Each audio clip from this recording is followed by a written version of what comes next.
Hi, welcome back. This is part 2 of my record finds for Saturday, August 31st, 2024. If you didn't watch the previous part, I got this answering an ad. A man in Montreal has some sales once or twice a year, maybe 3 times. He keeps buying lots and adding new stuff. And I'm assuming upgrading his collection and getting rid of duplicates or stuff he doesn't want to keep. So he had a weird way of pricing stuff, like which is no prices at all, and you have to guess he's going to decide if they're $2 or $5 or more. When they're priced with a price on them, sometimes he will negotiate, but he'd rather give a price for the pile. So you have to count in your head how much you wanted to pay. And then when it doesn't match, which happened here, it made negotiations really stressful and hard. But we managed. I said, okay, it seems that this record you find it too, that it's worth 5. At 5 I don't want it, I took it away. And then you would put it back, but with a smaller value. So I got really confused just bringing to the car trying to make a list, because I'm very obsessive compulsive about knowing how much I paid for records. This is what I had to do. I'll explain. This whole stack cost me $140 with various prices. I will tell you, it will seem odd, but I'll tell you how I sort of made up some prices on some of the records. Some I know how much they come to because of the way the negotiations went. We ended with these. These are a little bit, there's some $10 ones in here. These are either between $2 and $5. So we had 20 records that were, is it 20? 1, 2, 3, 4, 5, no, I think it was 10 records. 10 records at $2 each. These here, and we'll also check the ending here. That little pile was $40. This pile was $20, and this pile was $80. Okay. So we'll start with the $2 ones. So like if you watch the previous video, I managed to get this one for $2. So this is again Fats' back, Fats Domino. The cover is a little bit crappier. In the US, these covers are really crappy, really no good. It's I don't know, brittle. Ring wear appears faster. And in Canada, we usually just when we discontinue a record, we just punch a hole. We don't cut a whole damn corner like that. Anyway. The vinyl, however, is in better shape, and it plays way better than my other copy. So I'm glad I got this one for another $2. Let's put this here. François Léveillé. Délivrance. François Léveillé est bien sûr un stand-up comique, mais que le monde, il y a bien du monde qui ne savent pas qu'il a fait. Il était chansonnier avant. Moi je le savais, j'ai un disque de lui scellé. Mais celui-là, je l'avais jamais vu. Je savais pas qu'il avait fait plus qu'un disque. Il y a juste maudit le mieux qui écrit son nom. Que je l'ai acheté, je ne l'ai pas écouté encore. Je l'ai juste checké pour être sûr qu'il ne grichait pas. Puis il va être correct. So François Léveillé being a stand-up comic in Quebec, lots of people don't know he made records before. Well, I knew he made a record. It's not this one, it's another one, which I have sealed, never opened. But this one I've never seen, so I just got it because it's François Léveillé. This one, I'll be honest, I have enough Léo Ferré records. J'ai assez de disques de Léo Ferré. This cover is so cute. I love it. Apparently he loved dogs, or I'm not sure he had a big dog. So a lot of his covers, early record covers, had a dog on it at least. So this is just too cute. Decided to... And the record plays really well, and it's in great shape. So le disque est en bonne condition. Puis je l'ai pris pour la pochette. Franchement, là, il est en superbe état pour ça. Fait que je le vois moins souvent. Avec un Léo Ferré à 2$. Johnny Farago en spectacle. Ce Canusa, c'est juste parce que je le vois jamais, celui-là. Il tentait de le prendre. Ça rentre pas mal dans ma... Je pense que c'est encore un faux spectacle. Là. J'ai eu ça des enregistrements de faux spectacles, mais je l'ai pas assez écouté pour le savoir ou pas. So this is, yeah. Johnny Farago. He became more or less an Elvis impersonator. This didn't work out. Ça, c'est un disque religieux pour ce monde. A religious record I thought would be kind of funny and cool at the same time because of the instruments. They seem to be young. So a drum there, electric guitars. No, it's more like, it sounds a little bit like Peter, Paul and Mary type of music, not rock. I was hoping it would be rock with religious. We don't have many interesting, kitschy, religious records in Quebec. I know in the States and maybe in Ontario they have better finds. You know, the 60s records with the ladies with crazy hairdos. And anyway, for $2, you know, you have to take some chances sometimes. The Ventures. I was pissed off by the big 59 written on the cover, 59. But I promised myself when I started collecting Ventures record I wouldn't go higher than $1, but that was before the prices of records went up, prices of everything went up. So I still got this one.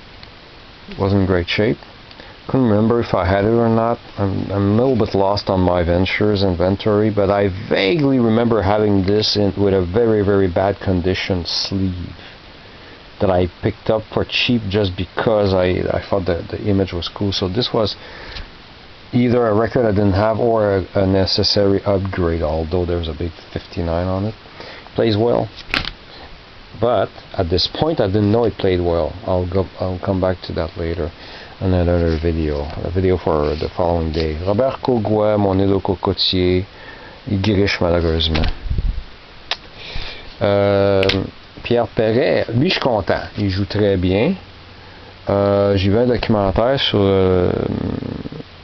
j'ai oublié le TV5 là, j'ai oublié le titre de l'émission, mais ça parle d'où viennent certaines chansons. Puis celui-là, il y a une chanson qui s'appelle La cage aux oiseaux, qui est très intéressante parce qu'apparemment dans la chanson il demande aux enfants de libérer les oiseaux des cages. Puis là, ben, ça jouait à la radio, puis il y a eu bien des plaintes de parents qui appelaient à la station pour qu'ils arrêtent de faire jouer le disque parce que les enfants laissaient sortir les oiseaux des cages. This song is called La cage aux oiseaux, Bird Cage. And in the song he sings to children, asking them to free the birds out of their cages and to watch them fly away happy and everything. And the radio stations got a lot of complaints and phone calls of parents that were pissed off because the kids did that because of the record. So I've checked, it sounds so good. It's a French pressing from France, $2. Jacques Villeray, I was very surprised. J'étais super surpris. On le reconnaît, il était dans plusieurs films de Louis de Funès, entre autres. C'est lui qui fait l'extraterrestre dans la soupe aux choux. Puis, il fallait que je le jette. Écoute, faut que je dise un indice de Jacques Villeray, come on, tu sais.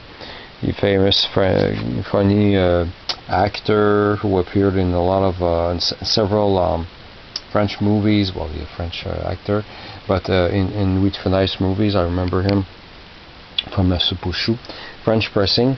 This is, sounds like crap, with a big stamp twice on the cover. It was the least crappy condition. He had several copies of this compilation, album souvenir avec 20 chansons des Classelles. It's just $2. You have to take chances. I get over it really fast. So those were $2. How am I doing on time? Not too bad. So these $2 each. The way the pile ended here when we reached these, this was marked 15. I've asked to reduce it to 10, which he did, but the condition is a little bit rough. I took it because it's pretty hard to find, but the condition could be better. It's a $5 record. It's not worth 10, not in this condition. So I've overpaid for this one, but I'm glad I have this other Johnny Hallyday record in my collection. So yeah, it's just a little bit pricey for the condition, but I'm glad I have it now. This was also 15. He let me have it for 10. It's import from France. The other one was a Canadian pressing, but it's a compilation. The titles in the back on the Impact label. All of the songs are good. It's a really good compilation. I was, oh, okay, I think this is pretty good. There's even a French cover of Hey Joe right there. It's just that good. And some songs I've heard by him in the past, I'm glad I got them on this record. So yeah, and there's even a French cover of San Francisco. Be sure to wear some flowers in your hair. So that was worth the $10 I paid for. And that was funny. This one was on the floor on the carpet against a floor stack, at the top of a floor stack, not top, but in front of a floor stack. Just there, nobody took it. So the Wiz double album with Michael Jackson right there, $10. That one, he said, yeah, I'm not going to change the price because that's pretty low. He said, I never see it, so I thought it was pretty reasonable for a double album. Only thing that sucks is because it's pressed by MCA, and MCA in Canada were really crappy, and one side is a little bit off center, which happened a lot. Otherwise, we'll have to play the whole thing to know if I like it or not. So I thought $10 was pretty reasonable. 10 each, and because we ended the negotiations with this and these here, that I wasn't sure. I didn't want to pay $5 for these, and I let him know that. I wasn't sure. I put them aside. I didn't want them, but he added them at the end, and we're not going in chronological order because the middle part I lost track. But this I remembered. So at this point we had reached $130. He added these three for $140. I said fine. So that's $3.33 each for these three. George McRae, Diamond Touch. And then I had a what's the word? Epiphany. By looking at the sleeve this morning, I said, oh, I get it, because it's produced by Greg Diamond, which I like. And Diamond Touch, but it has two meanings, double entendre. But it's not bad. The compositions could be better. I'm surprised because three of these were, at least four, composed by Greg Diamond. And usually, especially this came out in '76, and '76 was the year Greg Diamond produced my all-time favorite disco album, More by Andrea True Connection. 5 tracks, all 5 were perfect. This I've played through this weekend, and yeah, not bad. Like, it's a good background disco, but no go-to song on it. And it skips at one song, but I'm not sure if it's my styles that's starting to go, or a defect in the pressing, but I'll have to check if it skips on other turntables. This is a French compilation, Claude François. Don't remember, I think it needed cleaning. And this I was disappointed. The Planets Spot.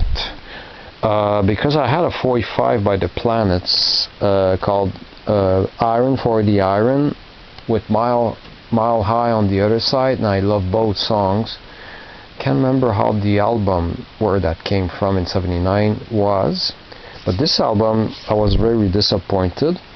It sounds either like reggae and a lot of it is like the Police wannabe. They're trying to sound like the Police, but it's not the Police, and the compositions and writing, So I haven't played the second side, only the first side so far. So, but $3.32. You have to take chances. So that little stack was $40. Now this gets complicated. So what I did I think I've overpaid. But what I did is I tried to pretend that certain records were $5, certain records were $3, and certain records were $2. By the way, he was like throwing them around and deciding. He was counting, but only in his head. So I didn't know which record made the price go up. I would have taken it out, and some I wanted more than others. So here's what I'll name out a price every time. Okay, for this stack. Nothing is. Some records in the pile I remember him telling, "Oh, this I can make for $2," but we'll go through that. This is marked 8, but it was actually 5. Nothing was higher than $5 in this stack, by the way. So it was either 5 or less than 5. Actually, I have this rare one here. Johnny Holiday sings America's Rocking Hits on the brown Philips label. Anyway, this is Johnny Holiday number 4. Some groove wear, some a little bit of scuffs here and there, but it plays pretty strong. I'm really glad I got this album for $5. Steve Fizet. This is an upgrade d'un autre disque. Et le Kitsch. I think that's the name of the band, the Kitsch. This guy is holding a Michel Padgaro record, which I have. It seems to be in nice shape. I played a few seconds of it. This is an upgrade to a record I already bought. It plays way better than the other copy I got at the flea market. Johnny Hallyday Olympia 64 joue beaucoup mieux que la dernière copie que j'ai achetée. La semaine dernière, j'ai acheté une copie massacrée de ce disque avec une pochette dégueulasse. Mais j'ai une pochette en parfait état, mais vide, que j'ai trouvé il y a plusieurs années. Mais finalement, bang, tout ça, c'est plus nécessaire, parce que là, j'ai pogné ça. Il est marqué 10 boré à 8, mais je l'ai eu à 5. Bon, c'est Johnny Hallyday numéro 7. Il joue pas pay pantoute. Not bad for this one. This I got screwed. I had to get it because it looks so clean that I thought it wasn't an original. Like I thought it was a later issue, but no, it has the right. It's the right version, but I didn't look properly, and the idiot owner of this record had put the record, because it's a double album. In case you didn't know, this record he didn't put correctly in the sleeve, in the proper protective sleeve. He put it naked directly into the cardboard sleeve, and you can see right there on the edge, all through the cover, the flap of the cover, the glue got onto the record. I wasted 15 minutes with soap and water and my fingers trying to rub off the glue, and there's so much of it, and it would take so much time. Plus there's a little bit of glue wear on the other side, so screw it, right off. Just try to find a better copy. I keep forgetting my time is money. I work full time. I'm not going to be able to retire. I have a mortgage to pay for many decades still. So time is money. Don't waste time trying to make it work. Especially since I have a perfect copy, but of a later pressing. I just wanted to have a perfect copy, but of the original pressing. So I thought I had found it, but anyway, so it wasn't 8, I got it for 5. So I lost $5, big deal. Johnny Hallyday, C'est la vie. I wish it would have been cleaner, but especially this side is, ugh. But it plays correctly, and it's a late 1977 album. For $5, reasonable.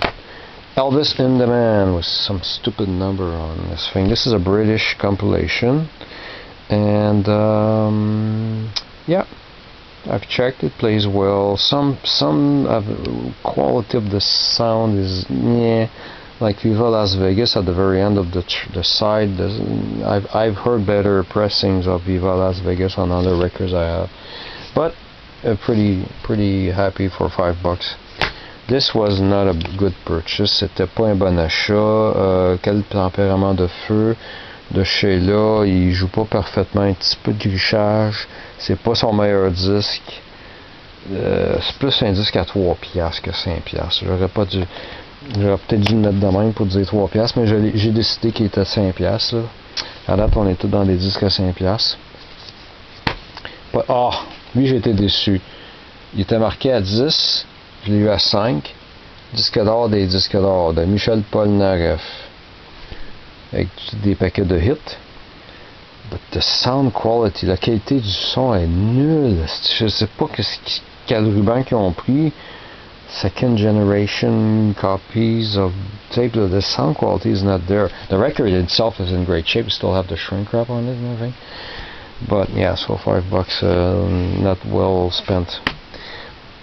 This one I decided would be a $3 record because of the condition and everything, but it plays okay. Unfortunately, it's in mono. This one I would have loved to have in stereo. I collect Gary Lewis records. Nothing to do with the fact that he was Jerry Lewis's son. And I'm one of those guys who like Jerry Lewis. Well, his early films. Yeah, decided that would be a $3 record.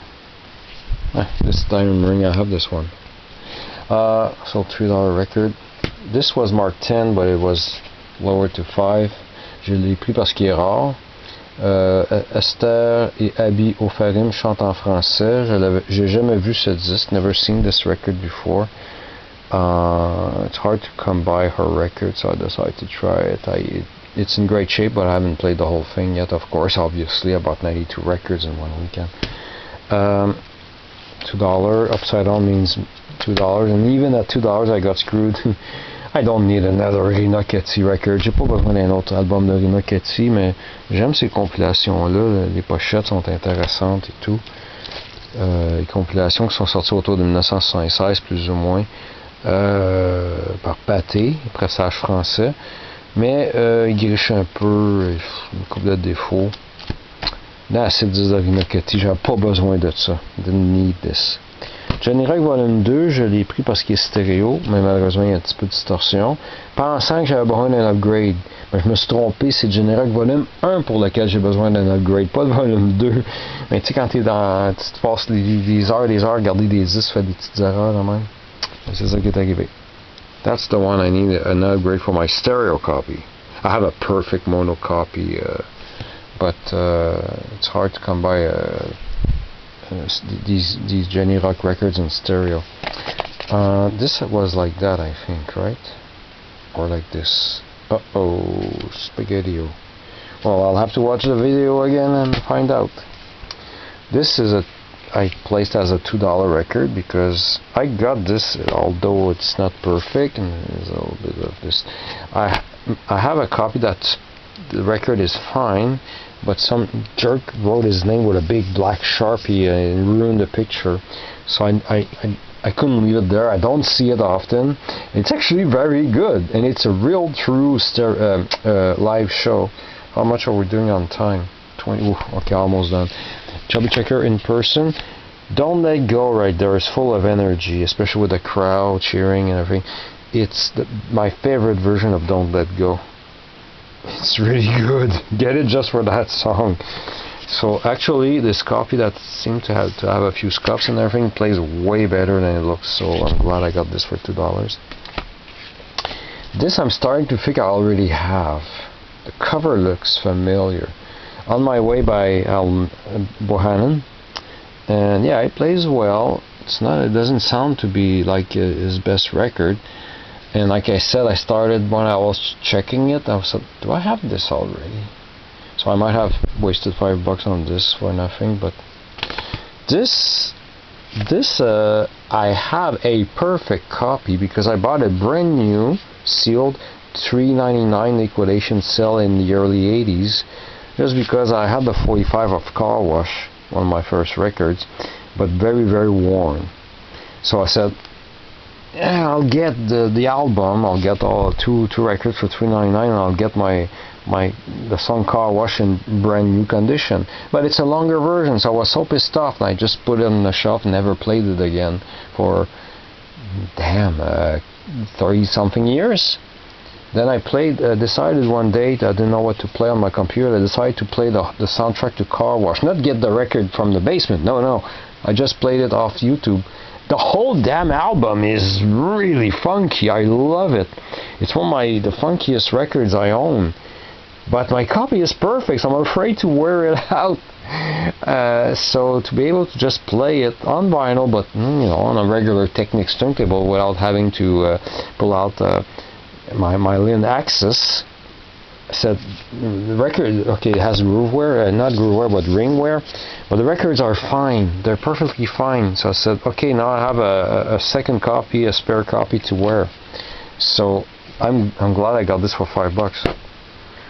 For $2 I decided this would be a $2 record since it's just a 12-inch. I got it because the title I was curious. It's Sugar Frosted Lover by Flakes. It's a disco song, 6 minutes long, instrumental on the other side. So yeah, not bad. This I didn't have this yet. The Instant Funk with I Got My Mind Made Up, which I knew only because a cousin of mine had the 45. And I really love the B-side of the 45, Wide World of Sports. But the whole record is really good. I'm really glad I got this, and it plays fine for $5. This, he sort of counted it as $5 because it's sealed. I decided it would be to figure out and spread out the prices, to be happy it would be a $3 record, because it's actually worthless. It's just Bobby Sherman. I know it's sealed, but it's still only Bobby Sherman, you know. The only reason I collect the word is strong. I have a few of his records is because as a kid, my very first record was one of those post-serial cardboard records, and in Quebec it had one song by Anne Renée and one song by Bobby Sherman. And you see, I recognize Bubblegum and Braces. I think I'm gonna be alright. Those two songs I recognized that they ended up on that series of cardboard records. So anyway, there we go. So that was my second stack of records I bought at that place. The second pile I got. So everything in this video cost, which is these and that one there. Those were $140. So far about $200 of records. So go to the next video to see what I got the following day, Sunday, September 1st, at the flea market. And then when I went for a third time to visit this guy, I found a holy grail. It's worth the watch. Thank you for watching.